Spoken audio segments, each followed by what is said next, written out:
Oh, man. Oh, Ryan, you're going to love this. All right, Tony, what do you got for number 2?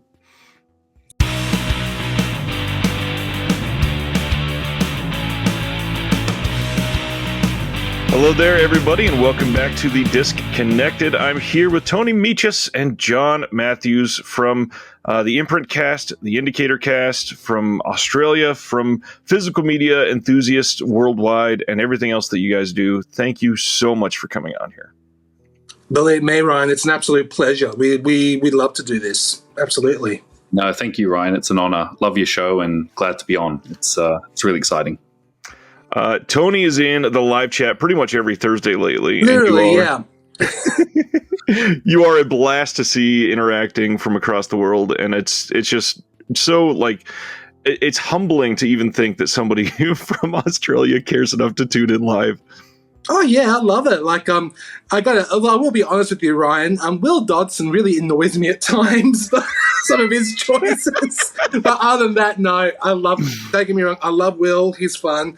But Jeremy Long, I want to get him on. I want to get him on the show one day. He'll be amazing. But yeah, like we are going to have a special guest from watching the live streams later on in the show. We'll discuss that later at the end. And but yeah, I love the live streams, and of course, the one thing I'll never forget is watching the Oscars with you. That was yeah. Oh, I missed that. John, I think you watched that as well. Yeah, I watched it. Yeah, I watched it too in live stream.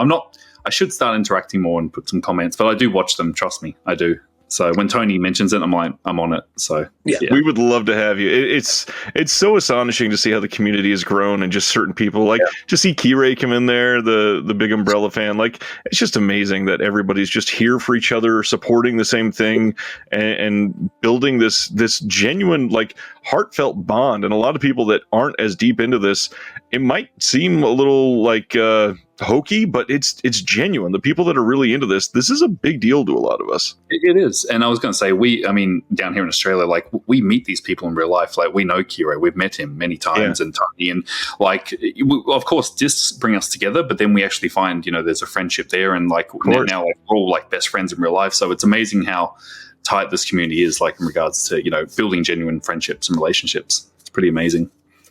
100% agree. The amount of people that I've been able to meet in person just over the last couple of years doing this, every single time has been pleasant and just lovely and surprising. It's fantastic. It is. Let's start with a couple podcasts that you guys do, and then we'll get into Australian cinema. We'll get into you guys as film lovers as a whole. But the first thing, you guys are, mostly focused on the Imprint Cast. Can you tell us what that is? Well, Imprint Cast is basically a podcast dedicated to Imprint Films, what's coming out and what's coming soon. And we actually discuss certain titles with some guests. Like we interact with the members of our groups, the Imprint Films Film Blu-ray Collections fan group and the Imprint Cast Facebook pages. And I put out a post saying, like, a poll of the top 3 films that they want to discuss, and we don't reveal the guests until the show airs. Mind you, we actually haven't done that in a while. We've got to do that again soon, because we've been so focused on this new we've been so focused on other shows. Like, we've had recently I did a show on Ladies and Gentlemen, The Fabulous Stains with Lee Gambit, and of course our regular colleague Suzanne. John was in Japan while we did that. I wish I could have joined that.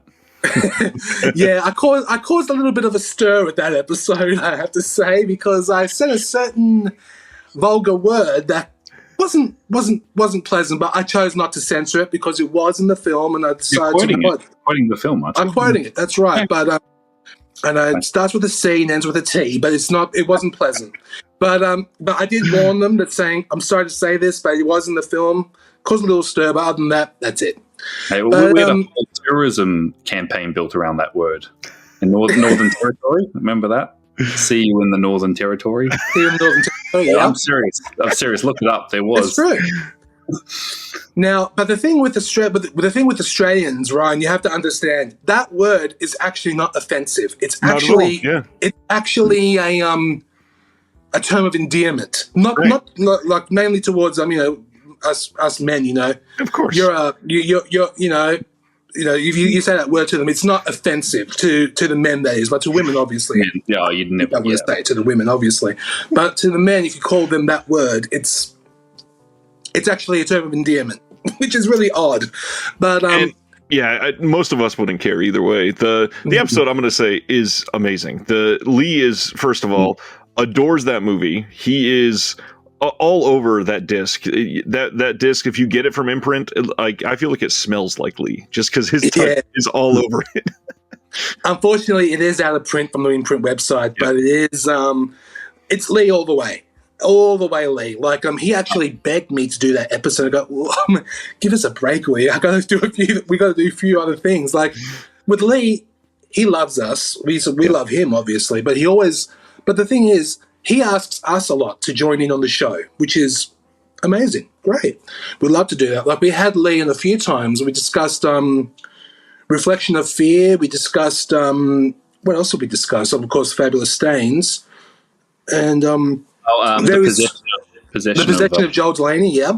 That was one of our best episodes, apparently. Yeah. And it's great. Lee Gammon is a dear friend of ours. We talk with him constantly. He's awesome to talk to. He's great.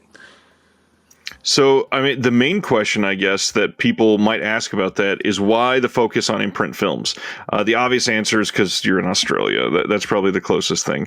But Imprint, to me, is really special. Can you explain, like, how it feels special for you guys? John, do you want to answer that one? Yeah, I just think we, in Australia for years, we've never had we have had Umbrella and whatnot, but Imprint, I think, took it to that next level. And I think what makes it special is we've always wanted like a Criterion or a Eureka down here, but we never really had it. And then this label came out of nowhere and just started releasing really amazing stuff. And I think that's what makes it unique is that, not only but you guys in the US and in Canada and the UK, they're all after Imprint titles because of the unique, I guess, Blu-ray only titles like world debuts and we were just following the label like, wow, this is pretty amazing what these guys are doing. So I think it's just we've never really had that sort of how shall I say, like that sort of great label down here. Like we have in the past, but like I said, Imprint just took it to that next level. And Tony and I, from day one, we were like, wow, this is a pretty special label. We should probably keep on track with what these guys are doing and promote them as much as we can. So. And Umbrella's really catching up, it seems like. They are. I think Imprint took it there, and now Umbrella's getting up there too. So they're kind of neck and neck. They're obviously the two best Aussie labels, and to be honest, the only real two Aussie labels, because most other companies have gone under or been absorbed. Like Mad Men was a really good company. They got absorbed by an anime group, and they've kind of gone off. So so they're the only really two left doing really good stuff. So that's why I keep saying support these guys. They're doing amazing work, and keep it going. Definitely. Yeah, with the inception of Imprint Cast, we just decided. I just thought John's been doing Indicator Cast for quite a while, and he invited me to join. I think on their fifth episode, I think it was John. You invited me to join on the episode of Night of the Demon, that was my very first ever podcast appearance. And I've done radio show before for a couple of I discussed on community radio station here in Sydney. I did a show about cult films and horror films, and I did a special episode dedicated to the music of Vangelis, and that worked fine. But I've never done a podcast before because I know podcasts are not live. Well, some are live, obviously, but radio, of course, was live, and I thought. Yeah, great experience. And I did the Night of the Demon episode with John, and I believe it was Ryan and William Rodley who was on the episode, and I had a blast. And I thought, you know what? Indicator Cast is doing well. Let's do an Imprint Cast. So John and I talked about it, and we thought, yeah, let's do it. We called up. Sorry? Yeah, we spoke about it for a while. Like it was probably at least a year going. Yeah. A year before we actually had the courage. Well, I'll say we had the courage to call Josh Hibbert from Imprint and ask him for his approval, see if it can work. And he had no issues. He said, "Yeah, we have an Imprint companion podcast." I go, "Yeah, we do," but I don't listen to it because I don't want to clash anything, But Right. I have listened to it before, but since we started Imprint Cast, I try to avoid it as much as I can because I don't want any clashes or anything. It's very different style as well. Their podcast, more they get like the release schedule and they just talk about the films, but they don't really go into extras or packaging, and it's more just about the films. And that's where I felt there was a bit of it's a great podcast. That's their style, but our style is we're going in the extras, getting the people involved with extras on. So it's very, very different style. But and so we kind of pitched it to Josh, and he was like, okay, cool.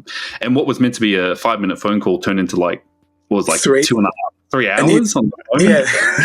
And we were just talking about, because then we spoke about the podcast, and we're going on about labels and licensing rights and movies, and he's a massive film buff himself, and we were just talking for hours, and it was 3 hours later we're like, wow, it's pretty amazing. But it was amazing. It was a great conversation, and we're trying to get Josh in, and we're trying to get other people from Vision or Imprint to come on the show with us, but believe me, it's not easy. And Very true. It's not easy, but they do have our full support, and they actually do follow the Facebook groups, and they do read what's going on, and I try to support the brand as much as I can, supporting the podcast as well, and also showing what's coming soon, what's out of print, and what you should grab. But yeah, there's just next week, I believe, is the delayed April titles for the Noir 4, Addicted box set number 1, and of course The Haunting of Julia. So that's going to be good. There is somebody, I don't remember who it is. One of my online friends just got the release of The Haunting of Julia in early, and it looks incredible. I cannot wait to get that in hand. I've been dying to see that movie for the longest time because it was so difficult to see for years, and now all of a sudden we got, I think, 4 releases worldwide within the span of 6 weeks. At once, literally, yeah. Yeah. They're all uniquely different each release. So, like I said earlier, if you like the film, the OCD, you've got to get them all, but they're all great releases. But yeah, the Aussie one has the lenticular cover and the hard box, and it's. I'm waiting to get mine. It's a beautiful looking release, and the soundtrack. And the soundtrack, it's the only one that has that. Yeah, it's the only release that has the soundtrack included. But of course, the BFI from the UK and Shout Factory from the US, they have it in 4K. But for us, it's just a standard Blu-ray. But we have the soundtrack, so that's okay. Yeah, and then the fourth one is in France, Le Check with Fume. They got a 4K as well. Oh, I didn't know that. Yes, yeah. Amazing. Awesome looking release. There has been some crazy titles to come out on this label, though. Obviously, stuff like the the Fabulous Stains that we've already talked about. There are some titles that, honestly, even just saying titles is a little less forgiving of Paramount, because Paramount has been such a major partner for Imprint that we've gotten titles that have never been released from Paramount to come out on Imprint. Not to put you on the spot, but what have been some of the most out of nowhere surprise titles for both of you that have come out on Imprint? Number 1 for me is Whore by Ken Russell. That shocked me. Great release. I was asking about that film for nearly 30 years. I haven't seen it since VHS days, and I was stunned when it was announced. I thought, and you saw me, John. I posted on Facebook to a few of our friends saying, oh my God, Horror's coming out. And it was great. And there's only 2 copies left on the website, so grab it when you can. Wow. I'm kind of shocked that's still in print. Oh, so am I. Jeez. What do you got, John? What are some of the most surprising for you? Yeah, when they started, the titles they were getting were, at the time, Paramount was a closed door. In terms of, in the US, they were a closed door, and still they started the Paramount Presents line. But the big ones early on were stuff like Fire in the Sky. That's a film I always liked. They're going to get a Blu-ray, and they brought it out, which kind of amazed me, and that was a big one. The other one, like I said, these have been released later on, but Black Sunday is another huge sort of 70s thriller. And I was like, wow, I never thought this would get a release. And just titles like that. And also Hard 8, which was an early title, one of my favorite films. I was like, and it got a really nice deluxe edition. So early on, I was like, this is like they're getting films that other territories can't, whether it's rights issues, they can't get. But those are some of the big ones early on. I'm like, wow, this is a special label to follow because, they seemed untouchable, those titles, for a while. So the biggest thing that so many people have been perhaps most, I guess, like respectful of Imprint because they kind of set the bar on these are their limited titles that come in these ridiculously gorgeous boxes. What are some of your favorites that are in the hard box sets? Because every single time they announce one of these, I'm just like, okay, I have to have that, right? And they look beautiful. Those boxes are gorgeous, I have to say. But there's... Well, definitely, hands down for me, the Wicker Man is my favorite art. The box art is definitely my favorite. Hands down, that's my favorite Imprint box. Sure. The big one. Recently, the big one for me was Burn, the Brando film, because once again, not only did they include the International cut, but the Italian cut, and it's a beautiful set, and I've always wanted a decent copy of that film, and it got the big box treatment. I was like, wow. And you mentioned that Killer Elite, that's a gem Peckinpah film. But this is an incredible release. I'm actually I'm about to post my review of this one, and that release itself, I could give somebody that release and sell them on the entire label because it is so damn good. 2 cuts, I like how they don't cram it on one disc. They keep them separate and unique poster art that for each one. So it's magnificent. I think my favorites on those has got to be those After Dark neo-noir cinema sets. They are easily some of the most compelling films that were not getting respect from anybody else. And to package them all together in such a respectful, just gorgeous little packed up box it was a gift. I was so happy when that got announced. So was I. They were great, especially with Neo Noir 1. They included Rush, it included a few other, of course, Flesh and Blood. I think Flesh and Bone. Sorry, and of course, what's coming soon from Criterion. One False Move. False Move. That was a first time watch for me when the box set came out. I had a feeling Imprint had something to do with that. I just have a feeling because there's a lot of buzz around One False Move when Imprint, and now it's getting a Criterion. There you go. So I don't know. May have influenced, but no, they're great. Well, I imagine a bunch of these that Imprint has done first that we are seeing these other companies follow up on. They've had to have greased the wheels for some of these other companies just to be able to follow easily. Yeah. Oh, another big one. Yeah, the Breakdown, the Kurt Russell film. No one ever thought that was going to get a release, and then all of a sudden Paramount gets wind in the US. Okay, let's do our own Breakdown edition. So it's pretty. It's kind of like Imprint test the waters, and the studios see well, let's do our own. So it's pretty fascinating how they follow. So other than the international market, one of the things, and I talked a little bit about this with Lee when he was on my channel, but it seems like to me, Australia kind of has a little more of a bustling physical media scene than we do sort of in the mainstream market here. Do you guys feel that there? Does it feel still pretty active? Well, I'll answer a few. I'll say something about that. Some of the titles, some big titles, for example, like from Warner Brothers, like for example, Malignant and Cry Macho. I believe in the US they received a Blu-ray and a 4K release for both titles. Unfortunately, in Australia only, they only got standard DVD. Which is really a shame because I love Malignant. I know Malignant is crazy and silly and fun, but I thought it was entertaining. But at least it deserved a Blu-ray at least locally here. But yeah, unfortunately, those 2 titles, I think a few others as well, only got a standard DVD release. And like Tar, for instance, that got a 4K from the US because I know because I own that edition. That just got released last week on DVD only, which is a shame. But that's the only thing about some of the Australian Australian releases. There are some great releases, but DVD only, and you can get it you can order it from overseas. For the studios, For the boutique, it's because studios we tend to get screwed quite a bit in Australia. For some reason they just, and once again, it's just the studios. It's not the boutique labels. They just cheap out and they just we get DVD only. And a friend of ours, he's a massive Clint fan, and when he heard Cry Macho was only DVD, he just rampaged and went on their Facebook page, what's going on? And they said, oh, it didn't do well in the cinema when COVID was going on. It's like, that's not an excuse. So I wonder why. Yeah. But in terms of boutique, yeah, look, the boutique's bustling, definitely Umbrella, Imprint.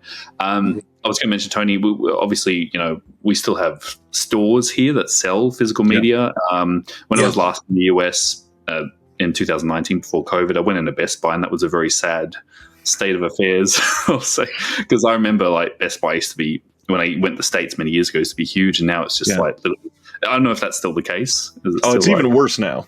Oh God! Oh, is it?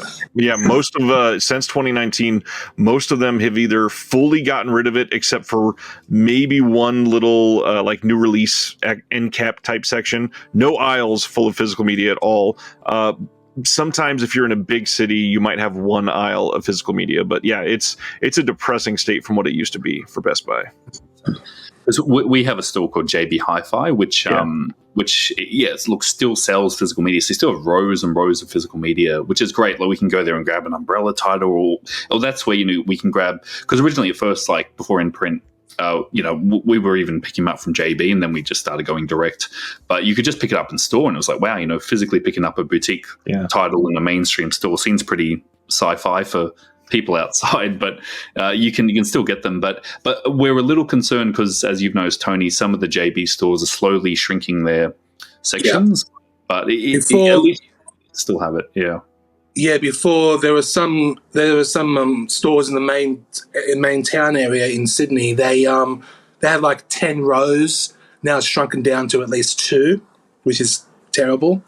So, and all they do is replace it with flea market crap and calendars and Funko figures, and it's a sad state.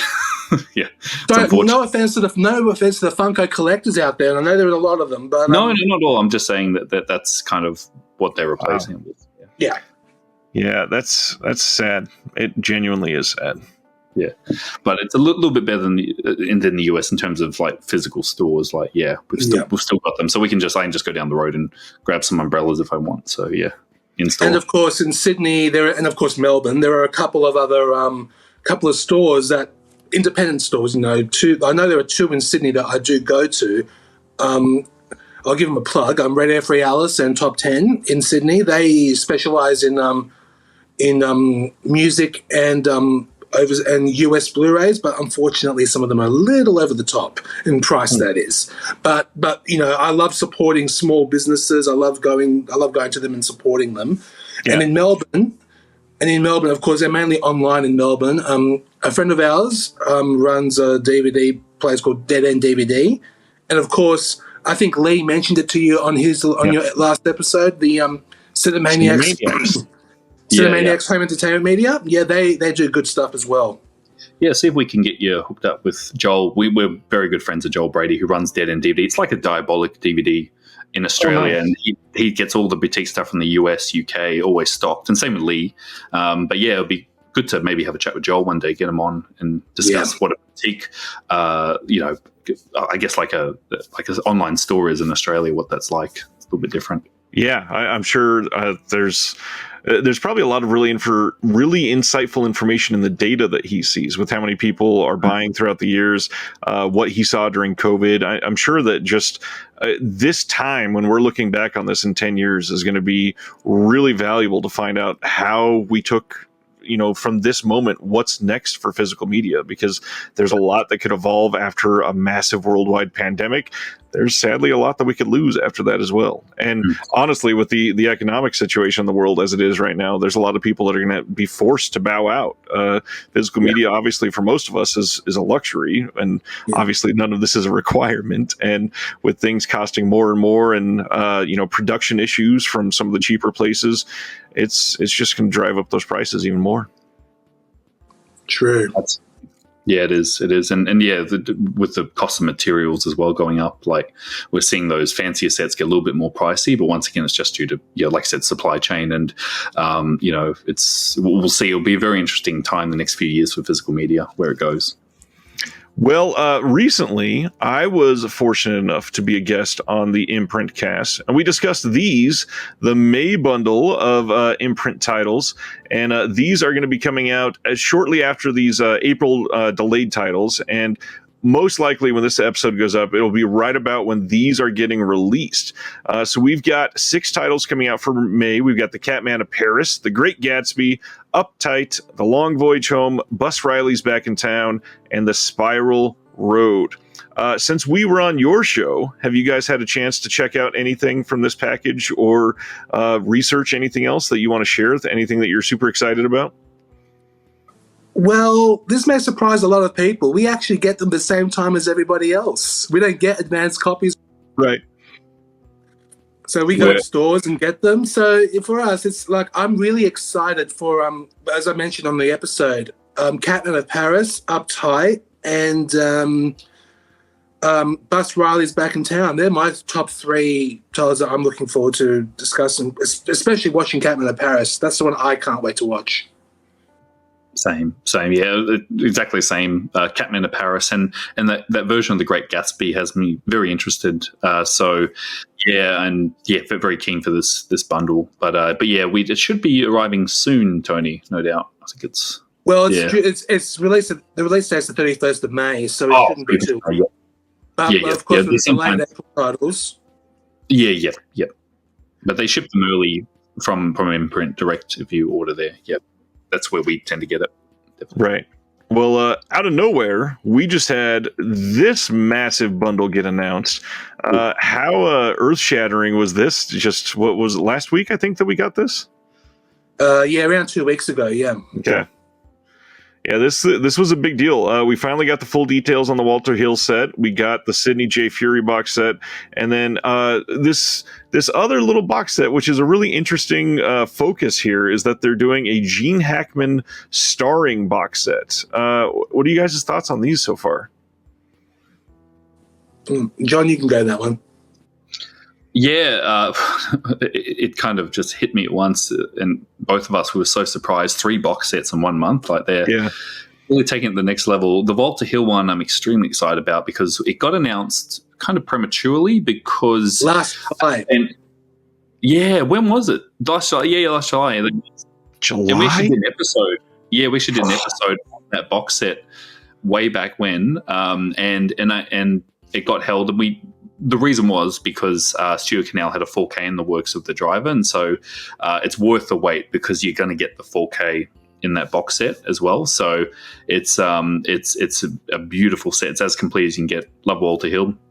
The other 2, Gene Hackman. I'm a huge Hackman fan, so they picked some really good works there.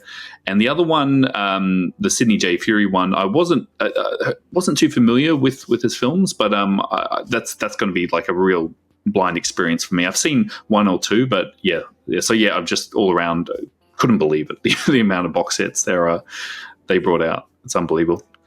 It's a lot for 1 month, and I think that it's going to be a very expensive month for people that are fans of Imprint. Obviously, for Australian dollars, seeing $440 is a lot. In US dollars, it's about $300. Still a shocking amount of money. I'm really, really wanting all 3 for sure, but it's crazy how much love and attention they put into some of these films that this sounds like a dig at them, but it's really not. It's more of a compliment, actually. But the putting love into some of these films that most people have genuinely never heard of. And you take something like that and put it in front of somebody and say, here, we think you're going to like this. Just give it a watch. And the crazy thing with a lot of Imprint, it's been that way for me. It's the curation game has been great from Imprint. It's not just a whole bunch of random titles thrown at the wall and see what sticks. It feels like somebody that's actually choosing something and goes, you know what, this is underseen, but I think it's got some merit. Oh, what I was going to say was, like we've known about Walter Hill for ages, but with Sidney J. Furie, I'm actually glad that they put some of his these other titles that we don't know much about in Australia. Like I only know before. Well, I know there's more than 2, but there are 2 Sidney J. Furie films that stand out for me. Of course, number 1 is the 1972 Lady Sings the Blues with Diana Ross, And of course, the infamous disaster Superman 4, The Quest for Peace. Everyone talks about that one when they hear the name Sidney J. Furie. And of course, it's done way more than that. But of course, we are friends with, I'm Facebook friends with Daniel Kramer, who's actually produced that set. Yeah. And I'm hoping, I'm trying my best. I'm hoping, I'm messaging him, and I'm trying to get him. I would love to get him on the show when the set is released. I can't promise anything, but I hope it can happen. It'll be great. Great discussion. Yeah, he is not only produced the box set, but he is on every single disc. He's doing multiple things on every single disc, I think. And then on top of that, he is like evangelizing the set. If you're a friend like you, I'm friends with him on Facebook, and he's out there all the time posting just great things about his work, great things about the box set, and going above and beyond to get people to understand that Sidney J. Furie should be respected. And Imprint is a big part of that. So I'm glad that they're able to do something like this. Absolutely. And I think that goes back to just quickly what Imprint, like I said, spot on. It's just like bringing us challenging, undiscovered films. That's why it's a curation, and it's exciting because some of these films I've never heard of, and that's the beauty. Like, I've discovered so many discoveries through Imprint, and not to say bad things about other labels. That some labels they'll go for the safe option, like you'll get Tenebrae for the 7th time, or you'll get this and that. So, but with films like labels like Radiance Films or Indicator and Imprint, they're really bringing challenging films you've never heard of, and that's reminds us of that DVD era of mastered cinema, stuff like that. So it's good. It's not predictable, and that's what I like about Imprint as well. We don't know what's coming next. It's amazing. That's true. I don't want to go as deep into Indicator because you guys seem to be focusing on Imprint lately, but you also run the Indicator cast, primarily John. Did they have the same sort of draw to you that Imprint did, or was there something else that sort of catapulted them into a favorite stratosphere for you? Yeah, absolutely. They just emerged out of nowhere. I'm like, what's this Indicator label? And I was day one. I was on these guys. I was like, wow, they're doing some good stuff, and just the quality of titles they were picking and the way they were going about it, with the nice thick booklets, the cases, beautiful presentations. Like, wow, these guys are someone to look out for. And so earlier on, I messaged, they didn't have much of a social media presence. I messaged the guys at Indicator, and John replied. John Morrissey is one of the directors, and I said, "Look, is it okay? Can I do a Facebook group?" He's like, "Yeah, go for it." Like, because there was no place to discuss Indicator, so I created a little group. There were only about 20, maybe 17 titles in, and they were just bringing out great cinema, like Hardcore, Christine, Body Double, like really great films. New Centurions, like really good cinema, and so I just loved the label. I loved all the films they were curating, and then that group initially was just a very small handful of collectors, like maybe 20 or 30, and then it just grew and grew and grew and grew, and now we're up to nearly 4,000 members. It's pretty insane. Wow. for Indicator, and just the draw of it, and the guys, because I was running the group, the Facebook group, they'd always been in contact with me, and they were really supportive. John and Sam, they were like, "Oh, here's this, here's that. Can you change that in the group? Can you do this?" So I was kind of unofficially helping them out, and then it just dawned on me, like the two admin. Ryan Kendall and Matt Schlee, we were like, let's do a podcast, because I've been listening to podcasts many years, like Criterion Cast, and following a number of various shows on YouTube, and so much more has emerged now. Since and so I thought, we can probably do this. Let's give it a go. So we got in contact with Indicator, and I had a call with John, and John was like, yeah, go for it. Like, you've got our blessing, do the podcast. And so we started. Nice. And it was good. And John Morrissey, he's always been very supportive. He's, initially, I think it wasn't Sam. Someone else from Indicator was like, messaged like, "Oh, you running the group?" And John was like, "No, just let him do his thing. He's doing good stuff for us. Just let him be. He knows what he's doing. Just trust him." And so we got it going, and it was going for a couple of years now, and it's still going. And we've had them on, like they're great. John and Sam have come on for interviews numerous times. We keep in contact regularly. We chat. But that label, I think, just the I think, like Imprint, just the cinema they were picking, the quality of the releases, just a really amazing label. And that's what drew me to it. And like I said, we are just having a bit of a break because Ryan's got a lot on right now, and Matt Schley was moving and changing jobs, and it was really difficult. But I want those two back because that's where the podcast started. So hopefully we can have them back on soon. But yeah, just the Indicator's up there for me as one of the top labels. Yeah, definitely in terms of what they do, quality. I've said it tons of times on this show, but Indicator to me is, I think, the most consistent label. No matter what they're putting out, you can expect a level of quality that is above most other labels, and you can guarantee the back will be a novel of extras, because that's what they always do. There will be some sort of great booklet. It will come in the same exact packaging every time. There's nothing going to be shocking. It's not going to be anything crazy. And overall, it's somebody that cares about this film enough to put that same sort of quality control into something that's going to come out and affect a lot of people. And now, I mean, they're branched out into the US and the UK. They're not focused as much on the US, but the amount of, I don't know, market penetration that they've had has been really great to see how it's grown. Because when it was early, they didn't get a lot of love from a lot of people. So it's nice to see that they're, able to release 6,000 copies of something and have it sell out. And yeah, they're doing pretty damn good nowadays. No, they are. And earlier on, I was really, that's why I created the group, because I was really trying to spread the word. Like, these guys are doing amazing work. You should really keep an eye on them. A lot of people early on were like, oh, they're just Twilight Time UK. They're just taking all the Twilight Time. Yeah, I'm like, they're not Twilight Time UK there. And then they started branching out to Handmade Films and all these other ones. And wow, okay, they're not Twilight Time UK. It's just all they could get starting off with Sony, obviously. It was accessible. But yeah, they're, I think you're like, they've just, like that Michael J. Murphy box. Like, who would put in that amount of effort to a very unknown British filmmaker who, to be honest, made really campy, low budget films with people, but the labor of love in that box set, much like him as a filmmaker, just shows no one would even touch those films. Just shows how indicated, just the level of quality they put in. And I'm glad to see they're getting into 4K now. So I'm really glad to see how they're going, and they've come a long way, definitely. Yeah, the big ones this year, we've got those Roland 4Ks. We've got the Ormond box set, the family box set. We've got the Mexican horror box set, which a lot of people, there was an offshoot of Synapse that had put those out on DVD years ago. And the story was a lot of these will probably never come to Blu-ray. And here comes Indicator to save the day. And now they're going to be out there in beautiful HD. It's not something that a lot of labels would take the risk on. And it's nice to see that somebody is still willing to.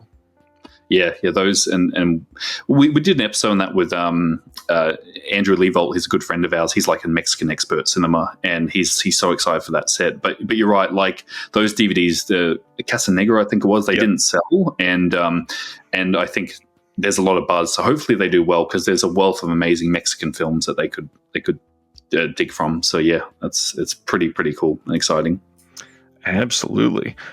So now you guys, let's dive into you. What made a film fan of Tony and John? What was the perception of films growing up in Australia? Because obviously it's going to be a little bit different, considering the level of production isn't quite. A lot of it's still going to be focused on Hollywood stuff. So was there a different perception towards cinema? Was there anything like that growing up? Just give me the backstory, Tony. You want to go first on this one? Well, for me, the backstory because I grew up in a strict Greek Orthodox background with family and Greek Orthodox family, and they pride on their children being doctors, pharmacists, high level professionals, but they don't think a hobby is good. But to me, I love. When I was young, I used to watch television all the time. I loved watching Looney Tunes, Hanna-Barbera cartoons, and everything else. I loved watching all these cartoons. But then when I was 7 years old, there was a video store down the street from my place, and the very first thing I rented was a movie called King Kong Lives from and I saw that. That was the very first movie I've ever rented from the video store. And I'm sorry. I don't know why, but that cover really struck me, and I just I want to watch this. So I watched it because I didn't know, because I was young. I was only 7 years old, and I had no idea that it was a sequel to the 70s King Kong. Like, I didn't know any better. But I watched it and I just thought it was one of the craziest things I've ever seen, but also one of the funniest. Yes. And also, and mentioning that movie, Umbrella just released it on Blu-ray for the very first time, which is great. Of course, I bought it for nostalgia reasons. In a deluxe. And then I'm watching it again and I thought, what the hell is this? This is the first thing I've ever watched. This is one of the worst films I've ever seen. But still, it's nostalgia. It was definitely nostalgia. But then I fell in love with going to the video store, renting movies back and forth. But horror is my theme, and of course John's as well. Like, we're both horror fiends. I call us horror fiends anyway. I saw the original Nightmare on Elm Street when I was 8 years old. I know, I'm morbid. I saw The Exorcist at 10. I saw Texas Chainsaw Massacre, I think, at 11. And I love horror. Like, the movies are like really scary. I fell in love with. Yeah. And then the very first movie I saw at the cinema was 10 years old, and that was Tim Burton's Batman from 1989. Nice. My sister took me to that one, and I was very grateful.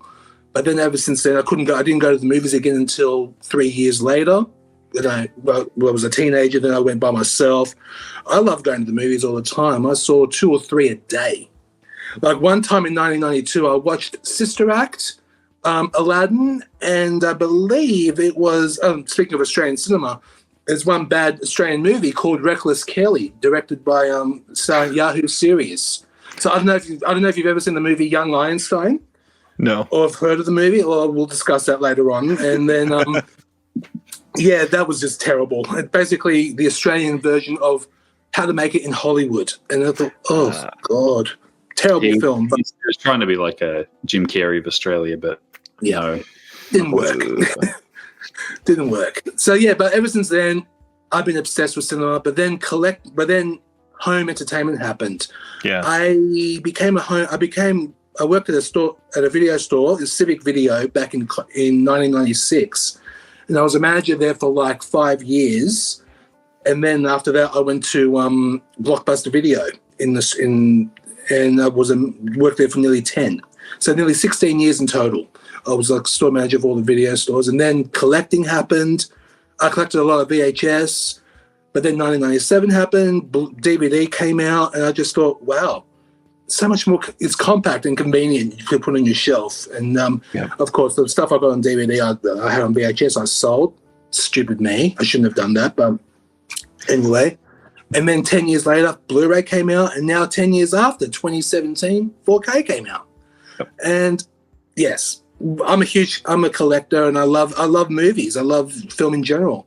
And having a physical copy of a film that you want in your hand, it gives you I don't know how, I can't explain it properly, but it gives you this feeling of, I own this. I don't want to stream it or something. Look, knowing that you've got it in your hand, it's a great feeling. To me, anyway. I agree. Okay, John, how about you? Similar to Tony, yeah. When I was younger, growing up, I watched a lot of TV. Myself, I'm an only child, so only child syndrome. You tend to occupy yourself with movies or video games because I didn't have any siblings to play with. Obviously, I had friends, but a lot of that time was home alone, watching movies. And so, yeah, watching TV was kind of where I was exposed to a lot of movies. The first film that got me into it, was I think it was 8 or 7, but Fright Night played on TV, and I fell in love. I'm like, wow, this. And I remember staying up, I circled it, and I'm like, oh, I have to watch this and Fright. And that's what my love for horror started.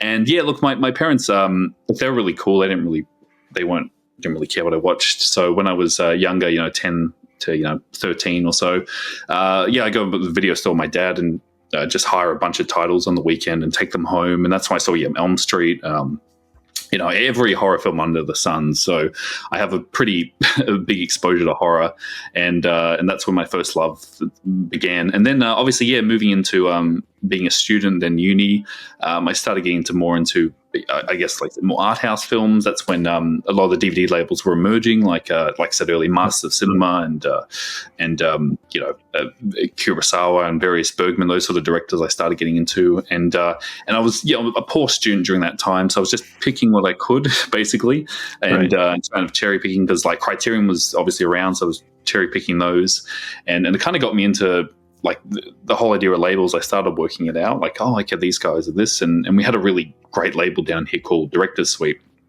and they released some really great, like amazing titles like Fellini and everything you can think of.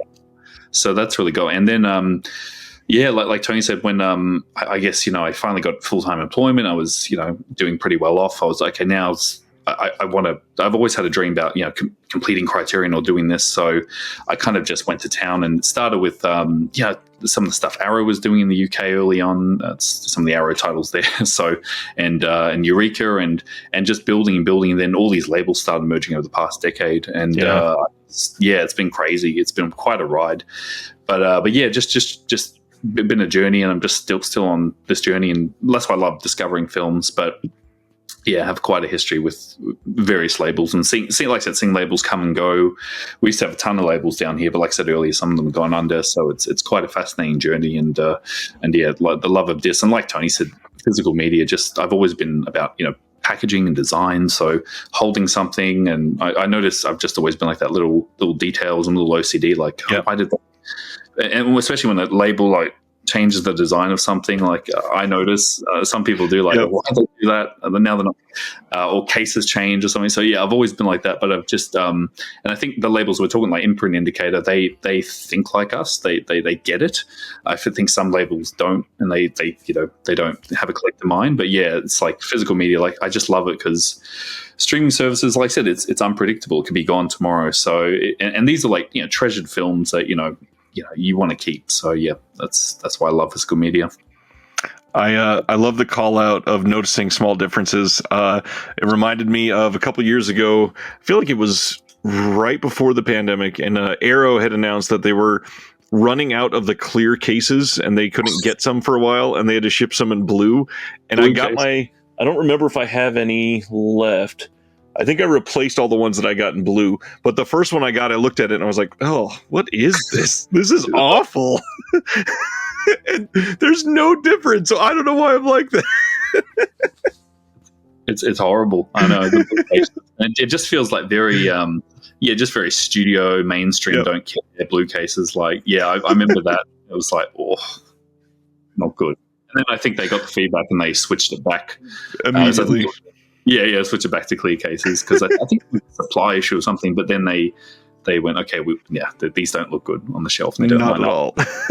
And that's why I like see behind me, like just consistency. That's why I like box sets and same height and everything. Like, we notice if there's a change. Definitely do. Yeah, and that's exactly why I try to organize by boutique. It always it's so nice when you put them together and they all just have that flow. I love the idea of finding by title if you go alphabetically, but it just doesn't look as good. No, it looks very messy. All right, so we had brought up the idea of talking about Australian cinema, Ausploitation, the amount of production that have come out of Australia over the years, because obviously it's an entirely different culture. It's an entirely different upbringing. It's completely outside of the studio system. There are independent auteurs that have come up through Australia that have an entirely different vision from the rest of the world, that are creating things and have created things for decades that are just stupendous and overseen by a lot of people, because they either don't have that far reach or they just don't have this large backing. And so because of that, there are people that have never heard of some of these. There are some major prestige titles that have been filmed down there that people know about, but then there are others that are just as good, if not better, that just get lost. So I brought up the idea, how about Tony and John come and be Australian ambassadors of cinema, and they each bring a top 5 favorite Australian cinema titles, and let's share with the world. Like, if you are if the people watching this are just now getting into Australian cinema, what 5 are going to be the most impressive to them based on your guys' taste, if they can align with that? So let's start from 5, and we'll go John first from this one, and just share your experience with the film, what the film is, and what it's about, and try to entice somebody to go seek it out. Absolutely. And the titles I picked, they do have physical media releases down here in Australia. So nice. So I'm trying to get ones that people can still purchase from, whether it's Umbrella or a UK label. So yeah, they are accessible, but there are some honorable mentions. I think Tony and I will mention that don't have too good of a release, but we will mention they are. You can find them out there somewhere. Awesome. So yeah, starting off, my top 5, and there's in no particular order, but I want to start with more of a comedy. So this is a film from 1986 called Malcolm, and this is a really interesting comedy that I saw first on TV, Australian TV, many years ago, and I fell in love with it, and I've always been a massive fan of it. It's very quirky, and I do like sort of the quirkier side of films, but essentially it's about this you could say simple character called Malcolm, who works on the Melbourne tram rails, and you actually do get a snapshot into 1980s Victoria. So it's amazing. So different now, the city. I went down there last year, and it's drastically different. But that's him working on the tram line there. He's really good with like gadgets and technology, and he's a bit of a whiz. And then eventually these 2 people move in his house to rent out his room, and they're actually ex-criminals, and they speak to Malcolm. They start becoming very friendly, and they pitch the idea to Malcolm, let's do a bank heist, but we're going to use all your tech and stuff to try and get in the bank to do the heist. And it's a very fascinating, quirky, funny, upbeat, like really lighthearted movie, despite, the crime, bank robbery subject matter. It's a really fun and unique and hilarious film. And it's one that I talk to a lot of people, and they've never really heard of it. It's like, especially US and US and UK audiences, they've never heard of Malcolm. But it's a really great capture of 1980s Australia. And also, like I said, just this, just a quirky comedy. Something like, I would say it's something like what Wes Anderson would do in terms of the tone. It's extremely quirky and just very offbeat. But yeah, and there's he even like makes a car that splits in half, so when they're being chased by the cops, they can go off in 2 different directions. I'll show you that's that there on the back. It's just a really bizarre film, but I love it. It has got a Blu-ray from Umbrella. Umbrella did do a DVD many years ago as well, but it hasn't. I don't think it's got much availability in the US or UK. So Malcolm is just, if you're up for a really quirky, feel-good comedy from the 80s and to see a time capsule of 80s Australia, Malcolm is definitely recommended. So that's for me. That whole Sunburnt Cinema line has been fantastic from what I have seen. Amazing stuff. Yeah, some real gems on that label. So. At the moment, Malcolm is actually in stock at Orbit DVD in the US. It was also in stock at one of our other stores, Grindhouse Video.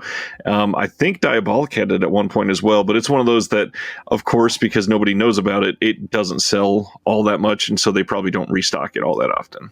No, and I'm suspecting it just based on it, like, PG, which is equivalent to, a US PG. It's like, but yeah, please give it a chance. If you like I said, quirky comedies like Wes Anderson style, this is definitely, and just like I said, just a unique film, very unique. So I'm plugging this one. If you see it on Orbit DVD, please pick it up. And it's region free, so you can play it on your player. It's all regions, but yeah, please pick it up, people.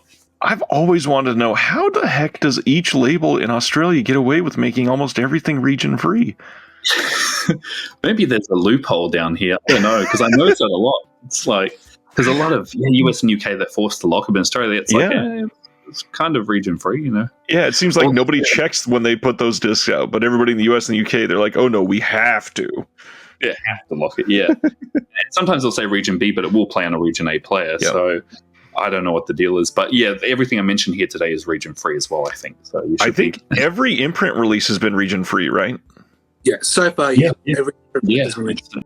And I think there's only like 1 or 2 Umbrellas that happen to have been locked like real early on, though.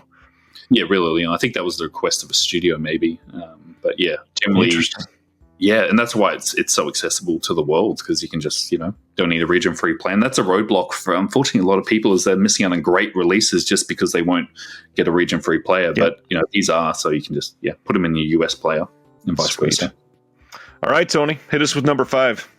Okay, with my number 5, I have to start off with an honourable mention. I can't start number 5 without it. So my first honourable mention is the original classic Mad Max, and of course, this film started in Australia at least. It started major love for extreme action with cars and all that, and of course, post-apocalyptic area. But of course, it started Mel Gibson's career, this movie. And of course, George Miller, fantastic director. He's done some amazing movies. But now with number 5, come on. I think it's very popular in the United States. Its sequel, The Road Warrior. Oh, yes. That's all right, yeah. Yeah.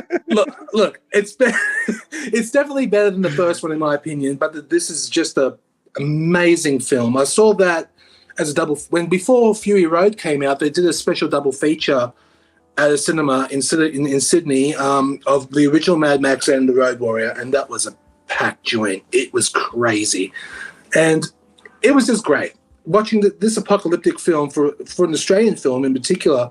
And of course, it's considered an Ozploitation classic. Can't go wrong. It's incredible. I love this movie quite a lot. But the thing is, with the first Mad Max, that's not released in 4K in Australia, but the others are, which is very interesting.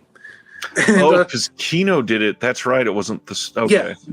Yeah. This is the US Kino release, which has Roadshow still own it in Australia. That's why they do. Unfortunately, weird. Yes, and the worst thing is no extras. Oh gosh. Yeah. And even worse, no US dubbing. So it's Australian only. So unfortunately, for the local release of the first Mad Max, only Blu-ray and DVD, but no extras. Yikes! But yeah, this is my number 5, Road Warrior, hands down. Well, I have a feeling we're not going to see any more Mad Max films, so I got to ask the two Aussies, how do we feel about Fury Road? Growing up with the rest of the franchise, how did you feel about when Fury Road got released? I loved it. I thought it was amazing. I saw it first day at the cinema when it came out, and I was blown away. I was happy that George Miller hasn't lost his touch, because prior to Mad Max, he did, of course, the 2 Happy Feet films. I was going to make the joke, but I'm glad you brought it up. And of course, Babe. He produced the first Babe and directed the second. And I thought, oh, really? But don't get me wrong, I loved the first Babe. The second one was okay. And Happy Feet one was good. Yeah. But it's just great that he's back to his roots, with Mad Max Fury Road. Now the upcoming Furiosa, which is finished filming, but it was filmed here in Sydney, which is good. Looking forward to that one. I loved Fury Road. That's definitely one of my favourite Australian films of recent film. Anyway, John, what did you think of Fury Road? Yeah, I saw it in cinemas too. I had a blast. I thought it was great. I was going in a bit skeptical. I was a little, I wasn't sure because, like I said, he'd had a bit of a hiatus from that sort of genre. Right. So going in, expectations were a bit, but I thoroughly enjoyed it. And the fact he brought back some of the original cast and characters and the post-apoc, and like I said, just he's always been kind of like a James Cameron. He's always been pushing technical levels of film, and just that film with, there was practical vehicles. It wasn't all CG. It was like a really amazing behind the scenes as well. So I enjoyed it, and it brought us back to Mad Max because Tony and I have known about it for many years. And look, even in the US, it's extremely popular. Even when I go over to Japan, it's just so popular over there because they see him as a samurai. It's like Amanda Max. He's really, really. Because I was in a bar and some guy actually said, "Oh, Australia, Mad Max." So it's well known. Very well known over there, because when I mentioned I was from Australia, they're like, "Oh, Mad Max!" So it's got an international recognition, which kind of amazes me. That's awesome. But yeah, I was going to mention that's my honorable mention as well. It's like a edition they did it with a slip, but that's the 4K steelbook. I think the pretty common. I think that was why I won. That's 4K. But I also pulled out, just for a bit of vintage fun, my old school VHS from This is old. So I found many moons ago at a flea market. This is the first VHS released Mad Max in the world. This tape's really old, like 1980 or 81, but that's the original Aussie poster. old school. There we are. So I pulled that out. So, and coming soon, which is actually Phantasm. It was called Never Dead over here, and King of the Mountain. So very simple. And once again, thinking about labels, like when I was a kid, seeing this, these sort of spines all matching up, I was like, oh wow, so like a label. So that's what got me into it. But that's the old school tape I thought I'd pull out. That's awesome. All right, what do we got for number 4, John? Number 4 is another quirky film, but it's a little darker. It's a dark comedy. I am going down the comedy route just for these two, but then I'll get more into other genres. But yeah, this film has always stuck with me since I caught it on TV, and it disturbed me a lot. And it's Bad Boy Bubby. Now, this is a very twisted film, and for many, like before this Umbrella release, it was pretty unknown outside of Australia. When I caught this on TV, basically, it started. I'm like, what is this film? And it's this guy in a room. And the first half an hour, I was horrified by this movie. I was deeply disturbed, so disturbed by this film. And to the point where I was almost going to turn off because this is a really upsetting film. And then the second half, or the first 45 minutes, and then he leaves the house, and then it becomes a comedy. And I'm like, what is this? And it always stuck with me in it because I saw it when I was 13 or 14 on TV, and then it really it got to me, and I just thought about it, and then I went back and I bought it on DVD and I watched it over and over, and I was like, wow. And I appreciate it every time. But if you don't know, Bubby is a simple character who's been locked in this room by his crazy mother for presumably all his life, and then he gets out one day and sees the world. And the thing about it, it's kind of like a Forrest Gump type film because he's experiencing the world for the first time. Things that we take for granted, like pizza and sweets and lights and trees, and like it's like as if no one's ever seen them. So things that the world, and it has a positive message because it shows that the world can be a wonderful place. And it's just a bizarre film. And Rolf de Heer, who I think is the Dutch-born director, he came over to Australia when he was young. Yeah, he's made some amazing Aussie films. And there was recently a screening of this, Tony, wasn't there? But yeah, it's just stick with it because the first half an hour will turn people off, and they'll probably switch it off and not want to watch it. But after that, it becomes a real great. Like I said, Forrest Gump type story, and Bubby becomes, finds his place in the world, and he becomes, quite famous and meets friends and true love, and it's just the most bizarre Aussie film, and it's shot in like because it played at Cannes, and it was highly regarded in Europe as like an art house film. The way it's shot, like he had used like 70 different like cinematographers. It's like a really unusual visual piece. But yeah, I love this film, and I bang the drum for it. But finally, it is getting more exposure. But for years, no one knew what Bad Boy Bubby was. I tell them, they'd be like, huh? But it's so Bad Boy Bubby. Highly recommend. This one is really good, and coincidentally enough, I've got a group chat on Facebook, and we had for some reason a couple of the people in the chat love Larry Clark. So Umbrella announced Kids this week, and they were like, "Oh man, this is this fucked up movie, and Umbrella is going to go crazy. People are going to be like, what the hell?" And then somebody chimed in and said, I bought all of the Beyond Genre films, and has anybody watched Bad Boy Bubby? I had to turn it off about 20 minutes through, and I was just laughing. I was like, if you know how that movie ends, I understand the first third or whatever is really disturbing, but it's just such a curio in this grand story, and I love that other people are trying it finally. I know. I'm glad to see. Well, this was one of my honorable mentions as well. I love this film. I saw it when it came out in 1994. Of course, it's rated, as you can see, R18 plus. I couldn't see it at the cinema, so I had to wait for VHS. Oh boy, yeah, that first 30 minutes it's not for everybody. Let's just say that.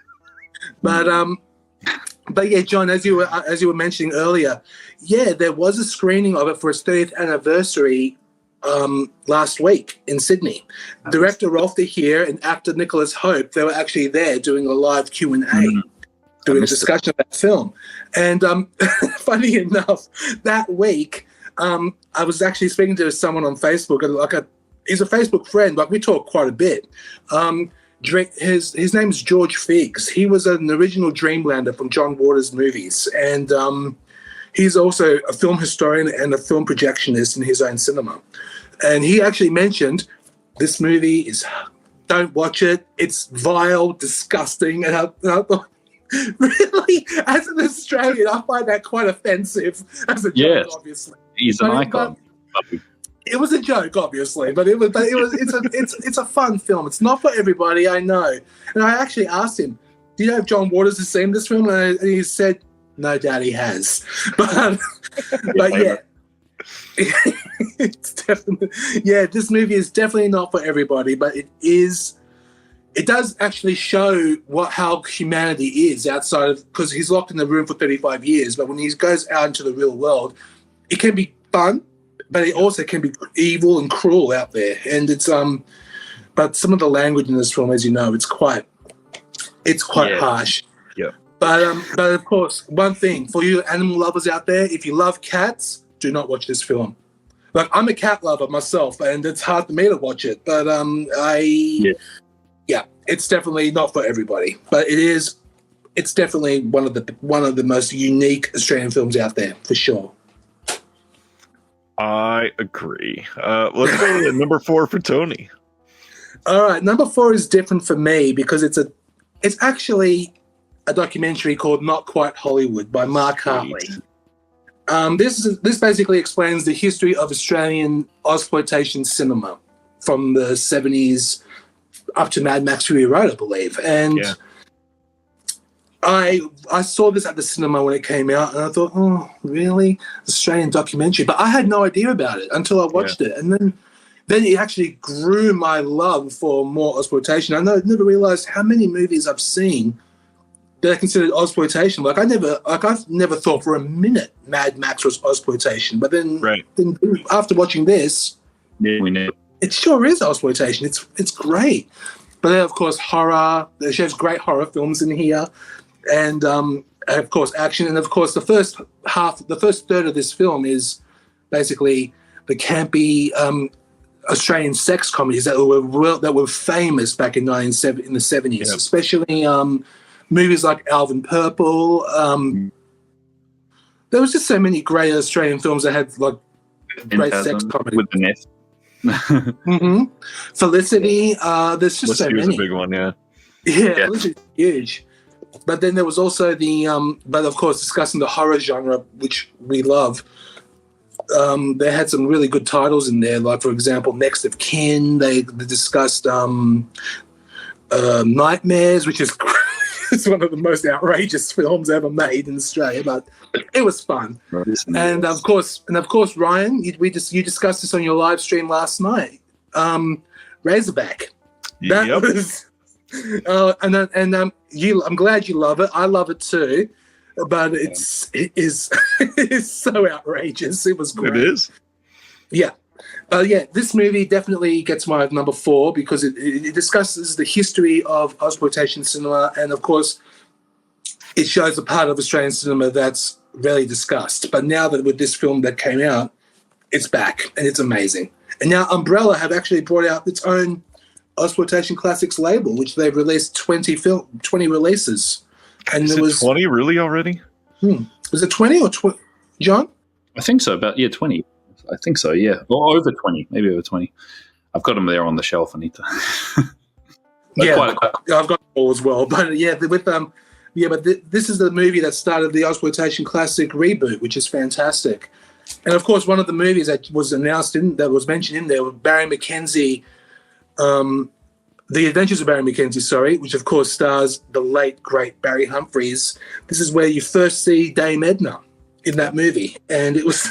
We actually watched it on the day of when Barry Humphries died. He was a talent. He also wrote the movie. I had no idea, but it was great. Let's start back in then at number 3. Cool. Number 3, I'll just do an honorable mention. I was just going to quickly say one of my favorites is a exploitation crime film called Money Movers. Now, this is a really fun movie, and it takes a lot from sort of the Euro crime genre. It's kind of the policiatesque type films, and a really great film. There's not a lot of people outside of Australia have seen just a hard-hitting sort of Aussie crime film, so recommended if you want to check that out. So my number 3 is a 1978 Australian film set during the colonial era, and that is The Chant of Jimmy Blacksmith. Now, this is a really, really good film. It's one of my personal favorites.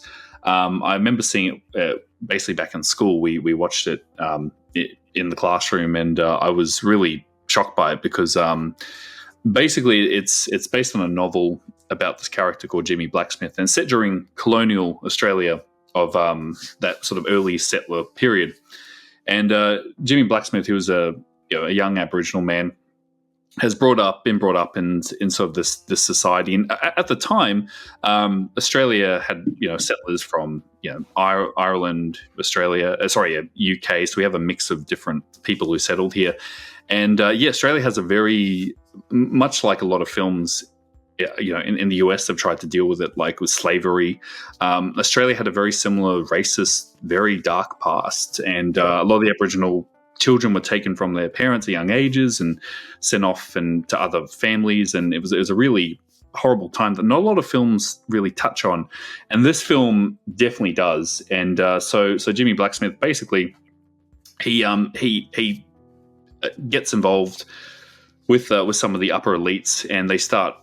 They kind of put him in their social circles, but he really isn't. He's always seen as an outcast, and he then eventually goes against his own brothers and tracking down Aborigines for the white people, and eventually he deals with the racism and the stress and the horror of growing up in that sort of era, and eventually he snaps, and I won't spoil it, but he has to go on the run, and it becomes a bit of a vigilante road movie.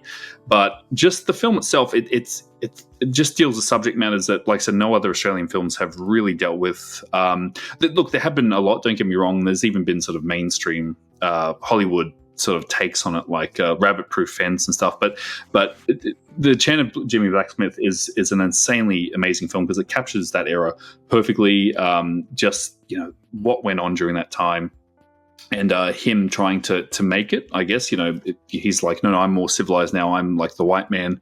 But then eventually they, treat him like crap, and he doesn't really see it. And eventually, he's pushed to breaking point, and the film builds and builds. And it's a great film. It's an amazing film. I won't say too much because it does become a bit of a Western almost, like an outlaw film, but it's a really good film, and one that I don't see discussed too much, but it's a really, really good film. There is a UK Blu-ray, and I'm showing off here from Eureka, but it's a great Aussie 70s film. That's what I was just looking up. There's a US Blu-ray too from Kino Lorber, and I don't even know that I've heard this title. No, I'm surprised. I didn't even know there was a US release. Huh. Yeah, that came out in September of 2019, right before the pandemic. Wow, okay. Kind of flew under the radar. Yeah, it's one people really need to check out, because if you're interested in Australian history, the darker side, which, like I said, this film shows and exposes, interesting. You'll get a really fascinating watch out of the dark racism. And to a degree, Australia still has. And look, I mean, our government in recent years have made apologies, and that's why there's a lot of controversy around Australia Day, because that's people are calling it Invasion Day, because that's when the white settlers came over and took over the Aboriginal land. But this is the 70s, and not a lot of films are dealing with the subject matter, and I think it's a really brutal take. Just showing the truth of how it is. And so I saw it, like I said, in school. We had to do it because we had to read the book as well, and I was like, wow, and I couldn't believe the film, and so I've been banging the drum for it for years. But once again, it's not really well known outside of Australia. So if there's a Kino release, highly recommend it to pick it up. Definitely interesting. Yeah, going on my wish list for sure. It is a good one, definitely. I will discuss something about The Chain of Jimmy Blacksmith, but I know there's another title John's going to mention, but I'll discuss that when the time comes. But yeah, it is a must see, definitely. Awesome. What do we got next on your list then, Tony? Number 3 for me is another Ozploitation classic, and it's the movie that's known to say, without this film, there will be no Mad Max. Stone. Yep, That was great. This is one of the best bikey. Well, Tarantino himself says it's probably the most accurate bikey film ever made, and I don't say I agree. Like my partner, she has a good friend who is a biker, and he goes to my partner. You have to see Stone, and you gotta see how the bikey life is really like, and then I showed Natalie, my partner, the movie, and she got, what? Wow, what is this? This is amazing. But they're actually doing a 50th anniversary screening of this in somewhere else, I think 300 kilometers away from us here in Sydney, and it's full. It's going to be full of bikers and it's a big screening. But the interesting thing is, this is a director's cut of the film. The original theatrical version was 30 minutes longer, and I think it's only available on the original VHS. I don't know if you've got it, John, but if you do, I would love to see it. I had it. I think I might. Maybe I have to check. Okay. This is a director's cut of the film before Sandy Harbour passed away. May he rest in peace. It was the only movie he's ever made, and one movie, brilliant. They used real bikies. They used for the film. Yep, like real bikies.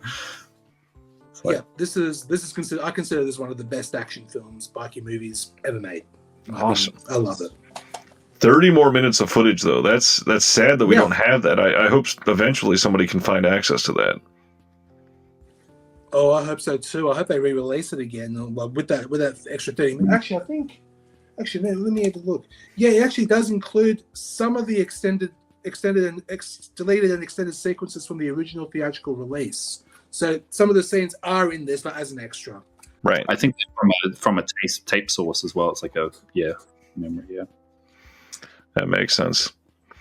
All right, John, we're up to the top 2. What do you got for us? We're getting there. Just quickly, I was going to say that was my honorable mention was Stone as well. Great biker film. So yeah, just saying what Tony said. Please check it out. It's great, and the Umbrella release is fantastic. It's even got the Japanese poster there, which nice. Is Mad Stone. Which Mad Stone is the Japanese title, probably trying to cash in on Mad Max. Mad Stone. Mad Stone, massive fashion. And Severin did it in the US, so you can get it in all territories if you want to check it out. So next one is, once again, a film set during the colonial era. And I've always loved this film. I caught this on TV when I was younger. And it always stuck with me because Dennis Hopper's insane in it. And it's Mad Dog Morgan. It's so good. Oh, it's so good. And it's from the director, Philippe Mora, who did Howling 3 and a bunch of other wacky, crazy Aussie films. But yeah, just I just love films during that colonial era because they're almost like westerns in a way because they're set during then. And the thing I love about this film is it's spot on because like we had Irish, we had Scottish, we had all these different mix of people, and I'm not to say, but there are some like Hollywood eyes versions of them where it's they all sound Australian, which is not the case because the accent didn't emerge until all these sort of colonies came together. But just an outlaw story, kind of like a Ned Kelly, going from New South Wales to Victoria. He's kind of screwed over by the system, gets put in jail, then gets released, and commits a crime and goes on the run. Meets a Aboriginal friend who becomes one of his colleagues on the road, and Hopper's just absolutely insane in this film. It's amazing. Like his performance is incredible. The Irish accent.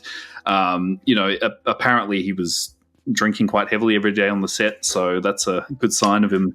It's pretty visible too, and through most of the movie.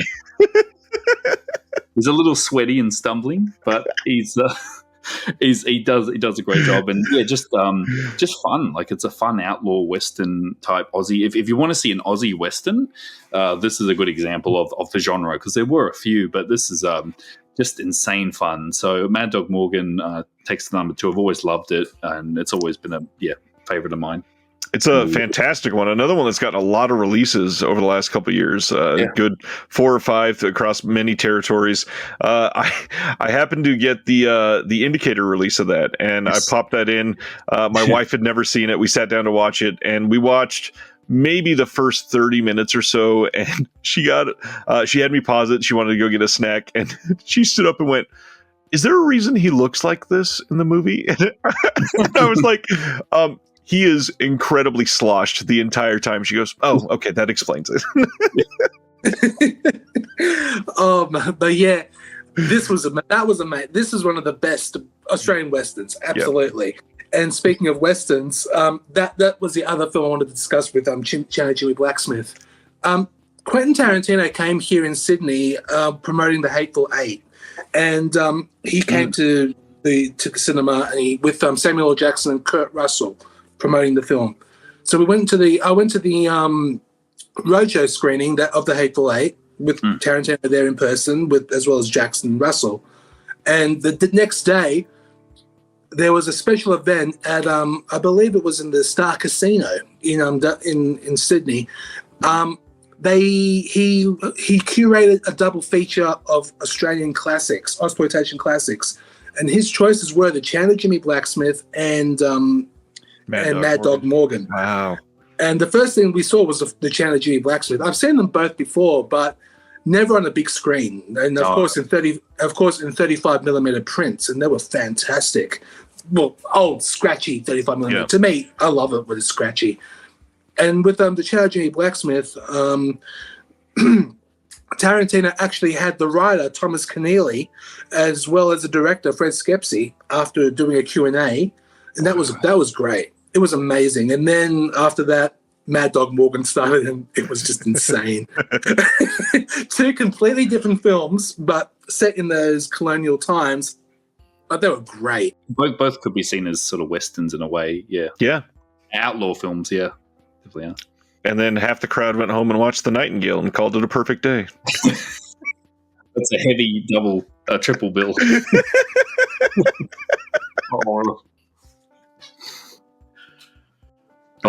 Oh man. Oh, Ryan, you're going to love this. All right, Tony, what do you got for number 2? The Nightingale. You read his mind. Yep. Number 2 is The Nightingale. Oh my goodness. Like every time on the live streams that you do, Ryan, we discuss it all the time. And I know your love for this film, and this movie, I saw it.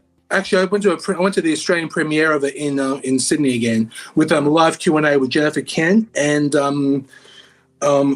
please forgive me with the name Bakerley Gunnumbar, the Billy in the movie, the Aboriginal guy, and this film is definitely one of the harshest movies I've ever seen. A very, very heavy film, definitely, but it's one of the best, I have to say. Like Jennifer Kent, she's a talent, especially with the Babadook. I didn't put that on my honorable mention list, but it was a good movie. Don't get me wrong, but it's the Babadook was really good. A lot of people actually hate it in Australia, which is really odd. A lot of people hate it here too. Well, I believe that, but and with the Nightingale, it was just. The authenticity, the authentic nature of this film, the way it was shot, and of course in the Academy ratio 1:37:1, it made it more effective. But of course, some sequences in the film, as you know, if you've seen it, you have to have a strong stomach for it. It is definitely not for everybody. Especially there was a sequence in the beginning of the film, which I know, Ryan, you have discussed, and I won't mention. It's not pleasant. But the movie is beautiful to look at, and it's also one of the most authentically accurate films I've seen in a very long time. And the performances of Ashley Ashton Franciosi, and of course Sam Claflin. Oh God, Sam Claflin. He played the villain so perfectly. Yeah, you couldn't help but hate him. But it was a great performance. But yeah, this movie definitely not for everybody, but it is one of the best ones ever made of recent Australian cinema, at least. This is beautiful movie all the way. Yeah, I think that's impossible to argue. It takes a level of nuance to approach something that is so sensitive and treat it so respectfully yet accurately, and pull it off in a way that is meaningful and tells a story in a way that everybody, no matter your background, can grab a hold of and just empathize with everybody in the story. That level of nuance doesn't happen that often. And to come from somebody that it's their second feature-length film for a female director that normally wouldn't get a lot of opportunities to do something like this. Like, this is a massive achievement. This is stupendous on levels that many of us would dream to be able to achieve. It is just a magical time. And that's, I know that's a little odd to say with the main scene in this that people harken back to, but it's got this epic around that one scene. And you need that emotional hinge to feel the payoff that comes throughout the rest of the movie. And honestly, we talked about the Western sensibilities of those last couple. This has a lot of Western sensibilities in it as well. The way that she approaches the whole final, journey that she's going on this entire thing, it screams like those old classic 1950s Westerns that were just these epic journeys from the United States. And this movie it's a masterpiece. This is a perfect 10 out of 10 for me. Same here. Absolutely. But the travesty is, and I got to say this, the Australian release of the Babadook, of the Nightingale, has no extras whatsoever. It's just the movie, and that is. They didn't even. It seems like they didn't even bother. No, it's shocking, and of course, the second sight edition. It's packed features. It's great, and I had to get this edition for a movie like the Nightingale. It's gorgeous. I had to get this edition for sure, and it sold out that release, which is good because it got exposure out. I'm glad Second Sight picked it up and said this is a film you need to pay attention to. It's a magnificent film. I saw it in the cinemas too. Yeah, nice. Brutal, but incredible, necessary. Yeah, necessary. Yeah. All right, John, close us out for you. We're getting there. So another honorable mention, just quickly. Another Ozploitation is Patrick. I think some people have seen this. It's the sort of psychic telekinesis guy in a coma. Very Hitchcock type film. I'll leave it at that. It's a bit of a mystery. This guy in a coma, can make things move, or can he? And this young nurse is trying to figure out what's going on there. It's a really great film. There was a sequel in Italy called Patrick Still Lives, which is which is something. Yeah. Oh God. But we don't see it as a curiosity. But the first Patrick's a great sort of Hitchcock film. And just quickly, I'll just plug is Turkey Shoot, which is another great fun Ozploitation sort of battle royale style film. I think it's quite popular with the US and UK audiences, but Turkey Shoot.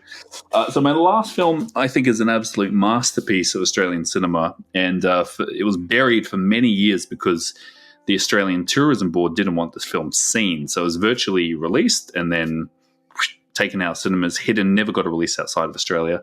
And that is a 1971 masterpiece called Wake in Fright. Okay. So this is like the Australian gem. So basically it's a story of a British British English teacher going to teach in remote Australia, so out in the middle of nowhere. And this is quite common. We did have teachers internationally coming over to teach in small towns in Australia. And he's very quite posh and, quite, you can tell he's come from a more upper class, and he's now in this little town.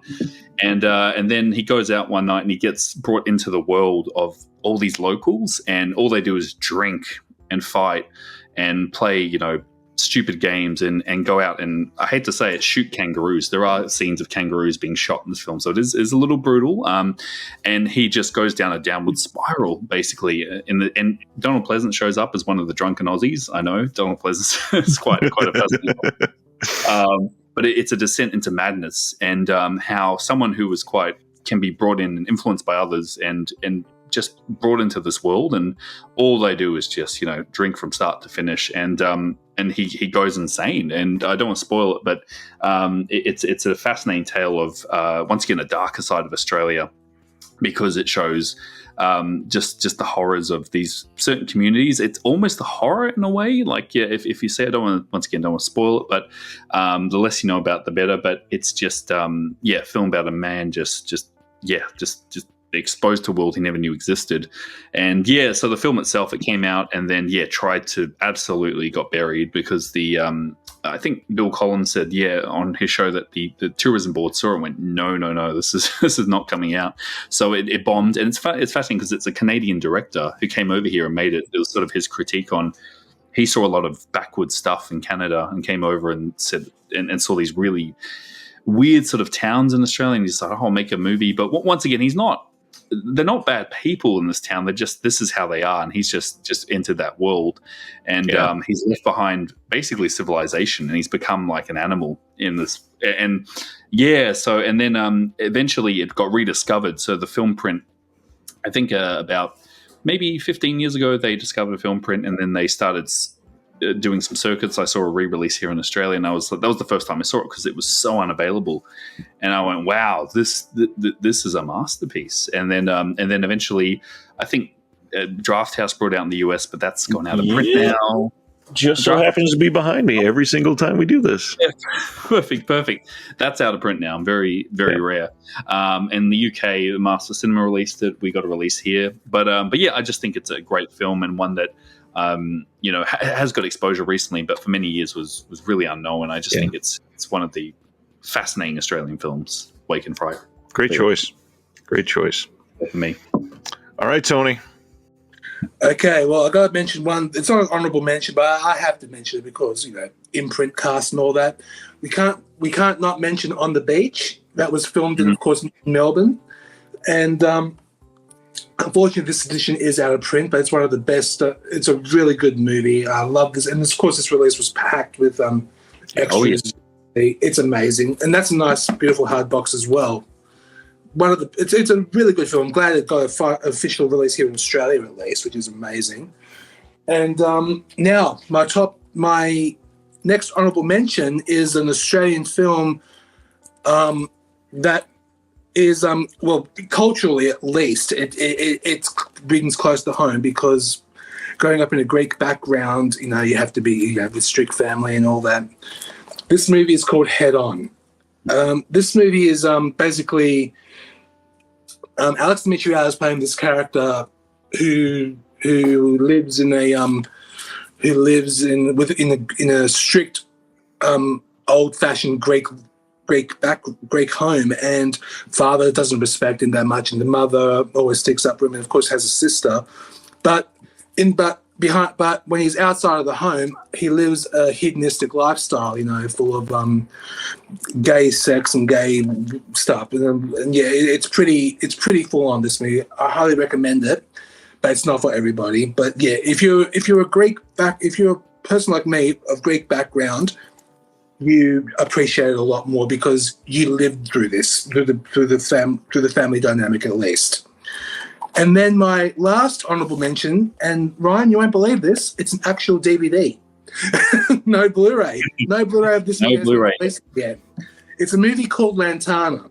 It's considered one of the greatest Australian dramas of the last 20 years. And it's basically about marriages. I haven't seen this, mind you, in a long time, but this always does bring back home to me. I love this movie.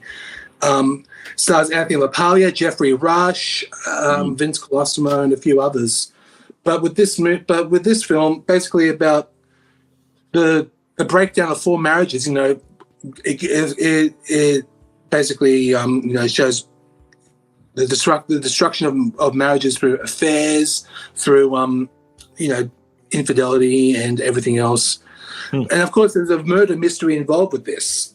And with this movie, the director, Ray Lawrence, in his 40-year career, has only made 3 films. This was his second from 2001. His first film, I believe, was in 1985 called Bliss, And then the third one, years later, is a movie called Jindabyne, which is basically a Raymond Carver story. I don't know if you've seen the Robert Altman movie Shortcuts.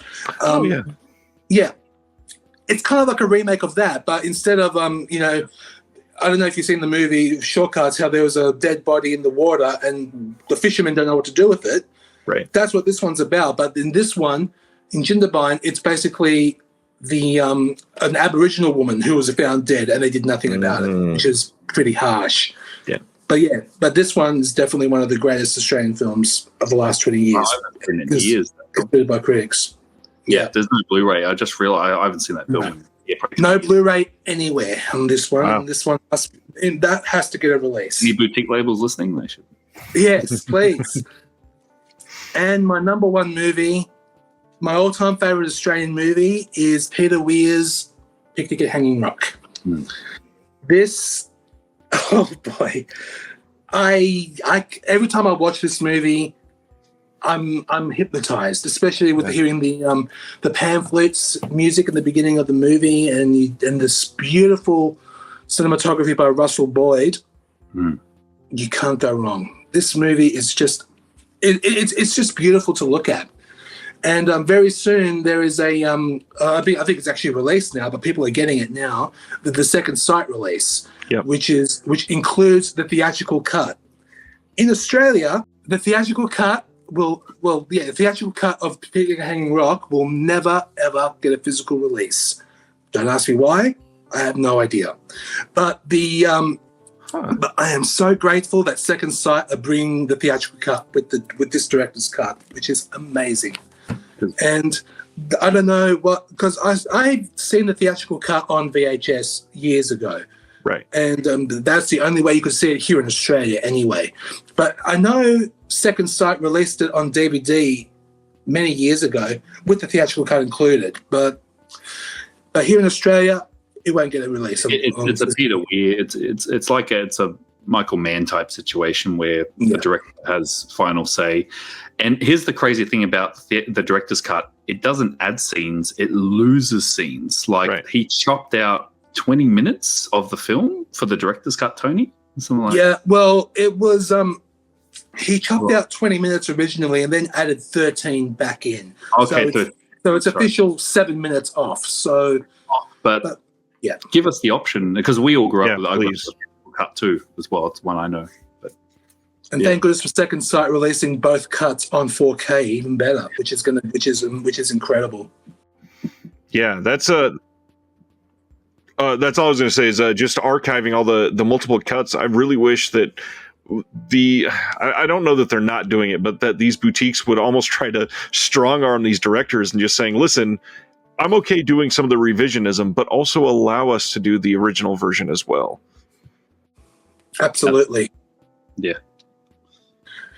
It is a shame that Australia will never get the theatrical cut unless you order the Second Sight edition, because that's the only. Because this Criterion release is a director's cut from the US. That's the only one. That's all. The only one of.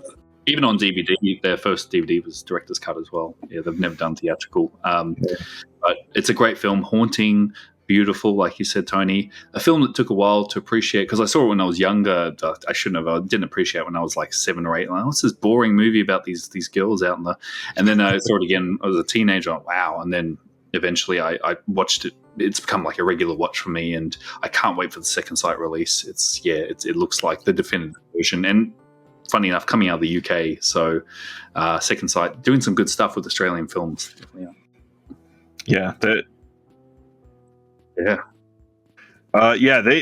Second Sight is one of those companies that I am astounded every single time I touch one of the final releases because it's definitive. No matter what they're touching, nothing will be better than that, and it's hard to imagine anything even trying to be better than their releases. Yeah, once they've done it, there's no point in other label touching it.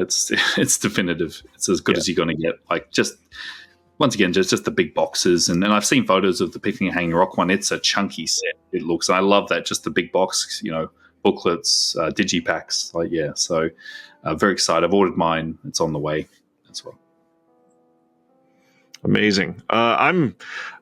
just astonished with those lists. A couple of discoveries for me that are definitely new and on my wish list. A couple that I've loved, and maybe the best organic moment on this show ever, where I guessed what you were about to say. That was a good. That was perfect timing, I gotta say. Really want to say thank you guys. This has been incredible. This is one of those things that, like I said, it's genuinely almost an ambassador move to take an entire culture's historical, filmography and bring it to the rest of the world. Because a lot of people, they've never, for many years we didn't have access to a lot of those films. But then after that, now that we do have access, you don't even know about them. So you won't look out what you don't know. It's hard to just open up to something like that unless you have something shoved in your face and say, hey, you should probably watch this. And then, oh my gosh, there's a whole new world of everything over here. I did want to throw out Razorback, genuinely good movie. People should check it out. Let's see. Any other that you can throw out that are maybe we'll say not bad necessarily, but silly. Like one of my favorite old Aussie exploitation ones. I love Dead and Drive-In. I don't know why. Dead and Drive-In is so much fun. Oh, it's great.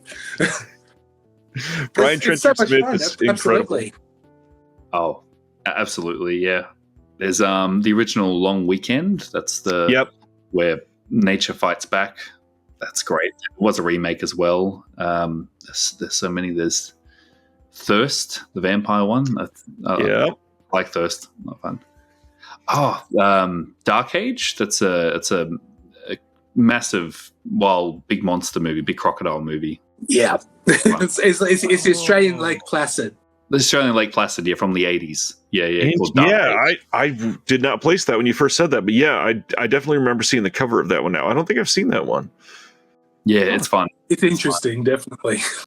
Interesting. All right. Well, thank you guys for all of this. This has been, again, incredible. I'm simply humbled that you would agree to do this. Come on here and share your passion for all of this. I implore everybody, if you are a fan of Imprint, if you are a fan of Indicator, nobody gives enough love to those labels, and these gentlemen do the absolute best that they possibly can.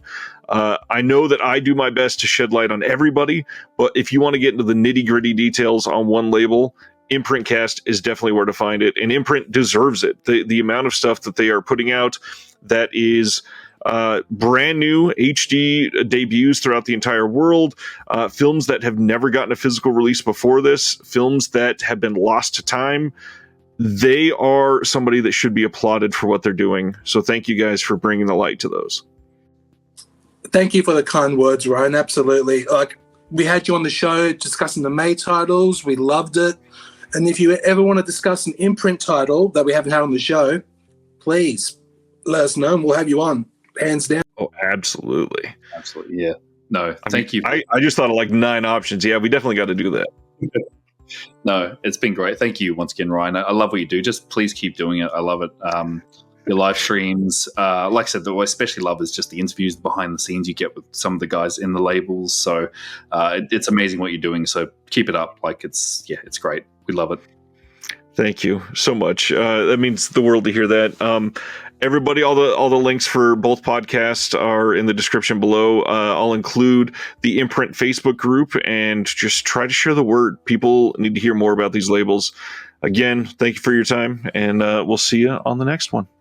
Thank you for watching The Disconnected. On the way out, make sure that you are subscribed to the channel, that you've liked the video, and that you've copied the link to be able to share it with someone else that may appreciate this.